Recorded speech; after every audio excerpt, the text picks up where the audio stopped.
Welcome to Headstones and Microphones, where we use AI to step into the past through a researched, first-person simulation of history's most interesting people. I am your host, Calvin.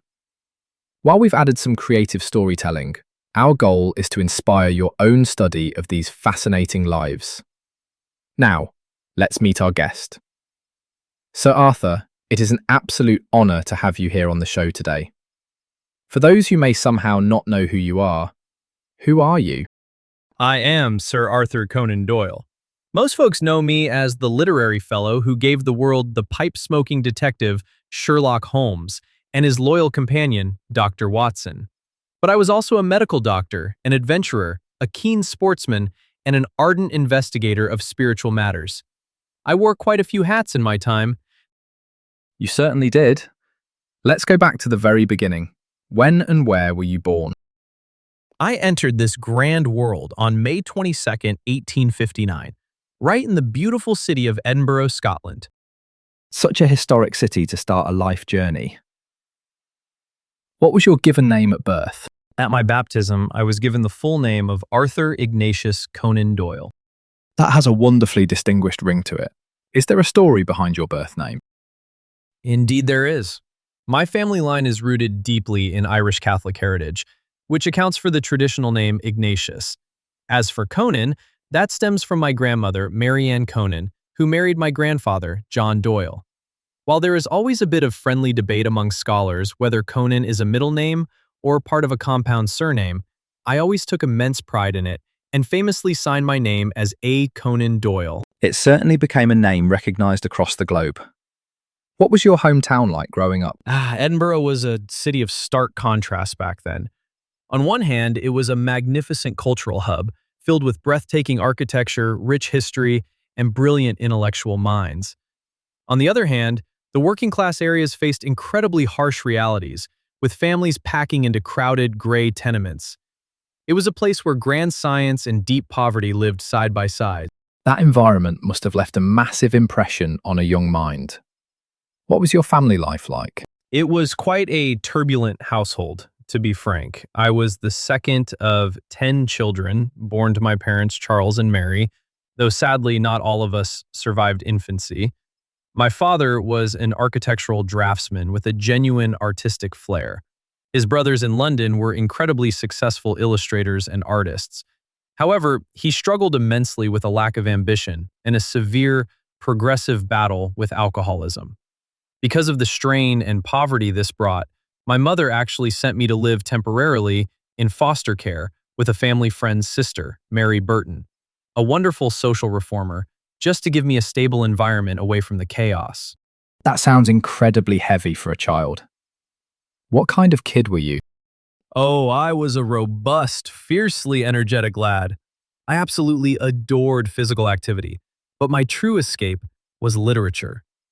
I was an insatiable reader from a very young age. At school, I even channeled that energy into founding a little magazine called the Stonyhurst Figaro. I loved crafting tales and holding an audience, even back then. A storyteller from the start. What were your biggest fears growing up? Growing up under the shadow of my father's illness and our family's financial instability, my deepest fear was the threat of total ruin and the loss of dignity. Witnessing how easily a family could fall into dire poverty made me crave stability, honor, and a way to protect the people I loved from the hardships we faced. Totally understandable. What did you dream of becoming as a child? Funnily enough, given how things turned out, I did not dream of being a fiction writer. Influenced heavily by a lodger of my mother's, Dr. Brian Charles Waller, I set my sights firmly on a noble, practical profession. I dreamed of entering the medical field and becoming a successful doctor. And you chased that dream right to university. What were some of your favorite activities in school? Beyond my writing for the school paper, sports were my absolute joy. I threw myself into cricket, football, and boxing.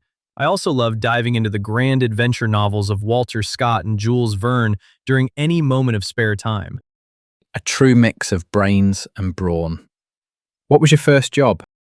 While still a medical student trying desperately to earn money to support my mother and siblings, I took on roles as a medical assistant in places like Sheffield and Birmingham. But my first truly grand job came in 1880 when I signed on as a ship's surgeon aboard an Arctic whaling boat called the Hope. Talk about an awakening. That sounds like a wild adventure for a young medical student. Was there a moment where you realized you were different from everyone else? I don't know if I felt inherently quote unquote different, but my perspective shifted dramatically during my university days. I studied under an extraordinary surgeon named Dr. Joseph Bell. Watching him observe a total stranger and instantly deduce their trade, their recent travels, and their ailments purely through meticulous observation, that was lightning in a bottle for me. I realized I looked at human behavior through a very specific analytical lens because of his influence. Dr. Bell sounds like a fascinating mentor. What's a decision that changed everything for you, but felt small at the time? After graduating, I set up a small medical practice in Southsea, near Portsmouth. The patients, quite frankly, were incredibly few and far between. Sitting in that quiet room, waiting for the doorbell to ring, I decided to pick up my pen and pass the time by writing a little detective story. I called it A Study in Scarlet, and I named the main character Sherlock Holmes. It felt like a simple way to stay busy, but it completely redirected the course of my entire life. Talk about a history-defining moment. What was your biggest break? My biggest break came when that very story was accepted for Beaton's Christmas Annual in 1887. Shortly after, when the Strand magazine began publishing individual Sherlock Holmes short stories, the public's appetite exploded. That was the true turning point where writing transformed from a hobby into a phenomenon. But it wasn't an instant ride to the top. What were your biggest struggles before success? Oh, the financial strain was immense. Trying to establish a medical practice from scratch with zero reputation is a grueling endeavor. There were days in Southsea where I literally had to count out pennies just to see if I could afford bread and ink. I was trying to maintain the respectable veneer of a gentleman doctor while privately worrying about basic survival. Did you ever consider quitting? I never thought of quitting writing altogether, but I most certainly tried to quit Sherlock Holmes. By 1893, I felt he was pulling my mind away from what I deemed better things, like my historical novels and serious research. I even wrote to my mother, saying I thought of slaying him for good. And I did. I sent him right over the Reichenbach Falls in the final problem. But the public outcry was so massive, people actually wore black armbands in mourning, that I eventually had to bring him back. The fans simply wouldn't let him stay gone. Were there any specific daily habits or routines that you feel are essential to your success? I always believed in a rigorous, disciplined routine. I would write for several hours every morning, keeping my mind sharp. But balance was essential. I firmly believe a man cannot be purely intellectual. He must engage his body. I filled my days with sports, cricket, golf, and I even introduced skiing to Switzerland for long journeys after practicing it there. Keeping the body active keeps the imagination flowing. What job would you have had if fame never happened? I would have remained a dedicated medical doctor. Even after the success of Holmes, I went to Vienna to study ophthalmology and tried to practice as an oculist in London. I took immense pride in the healing arts. What was your life like before fame? It was a life of quiet academic striving, filled with books, cold operating rooms, the fresh sea air of Portsmouth, and a lot of budgeting. It was simpler, certainly, but filled with the eagerness of youth. How did relationships change after success? Success opens doors to incredible circles. Suddenly, I was playing cricket alongside brilliant minds like J.M. Barrie, A.A. Milne, and P.G. Wodehouse. However, it also meant the public felt they owned a piece of me. Total strangers would write to my house addressing letters directly to Sherlock Holmes, begging for his help in solving real crimes. Did fame bring happiness? It brought financial security, which allowed me to take care of my family, and for that I was profoundly grateful. But fame itself is a fickle creature.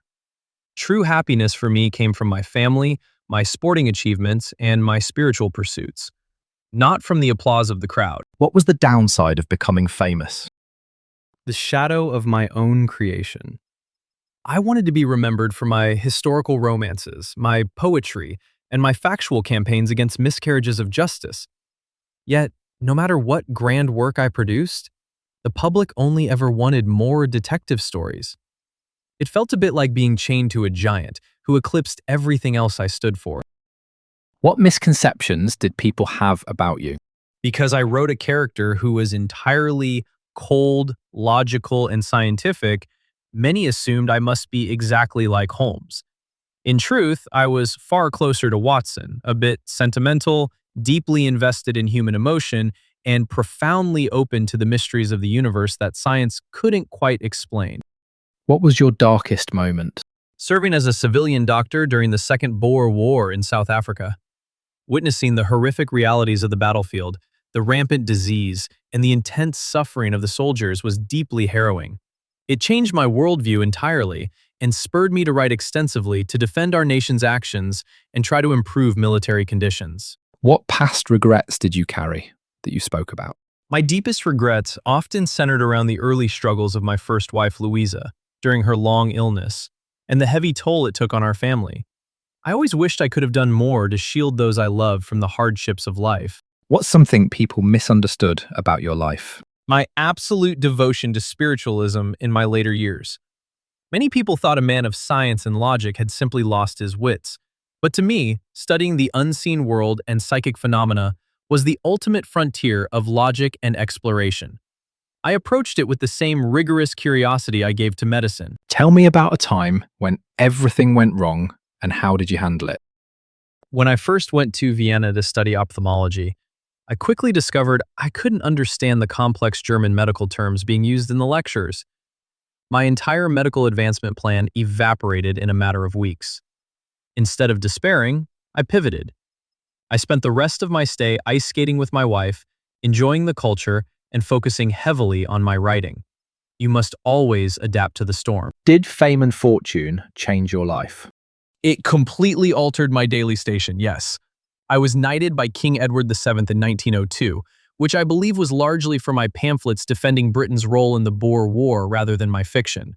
It gave me a platform to fight for justice, which I used to help clear the names of wrongfully convicted men, like George Adalji. What personal battles were you fighting privately? Balancing my public duties and literary expectations with my inner convictions.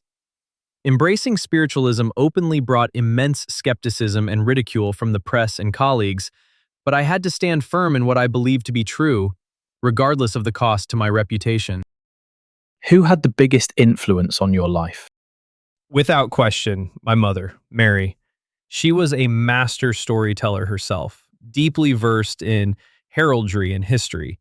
She kept our spirits alive during our darkest family struggles and encouraged my imagination every single day. Mothers truly are foundational. Let's touch on your later years. What was life like in your final years? I spent my final years living in Crowborough, Sussex, surrounded by the beautiful English countryside. It was a life filled with family, golf, and an immense amount of travel.